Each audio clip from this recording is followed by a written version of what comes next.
আজ তোমাদের দেখাবো আমার ছাদ বাগানের। চলো ছাদ বাগানে প্রথমেই শুরু করি এই চন্দ্রমল্লিকা দিয়ে। এই যে ফার্স্টেই রয়েছে আমার এই হলুদ কালারের বোতাম চন্দ্রমল্লিকা, আর এই যে জার্মান ভ্যারাইটির সব থেকে বড় চন্দ্রমল্লিকা আমার বাগানে।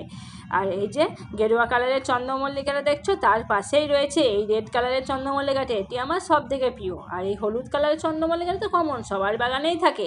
আর এই যে পাতি চন্দ্রমল্লিকাগুলো আমার বাগানে দুটো আছে, তার মধ্যে একটি। আর এই যে দেখছো এই আর একটি পাতি চন্দ্রমল্লিকা। আর এই পিঙ্ক কালারের চন্দ্রমল্লিকাটাতেও আমার পেন্সিং করা হয়নি, তাই ছোট হয়ে রয়েছে। আর এই যে বাই কালারের চন্দ্রমল্লিকার পাশেই রয়েছে এই যে হালকা পিঙ্ক কালারের চন্দ্রমল্লিকাটা। আর এই যে আর একটি রেড কালারের চন্দ্রমল্লিকাও রয়েছে। আর এই যে চন্দ্রমল্লিকাটার গাছটা কত সুন্দর না, দেখে মনে হয়েছে গাছের ওপরে বরফ পড়ে আছে। আমার তো এই চন্দ্রমল্লিকার খুবই ভালো লাগে। চন্দ্রমল্লিকার ফুলগুলি অনেকটা শুকিয়ে গেছে, এবার এগুলিকে কিছুটা কাটিং করে নিতে হবে। এবার চলি, রাধে রাধে।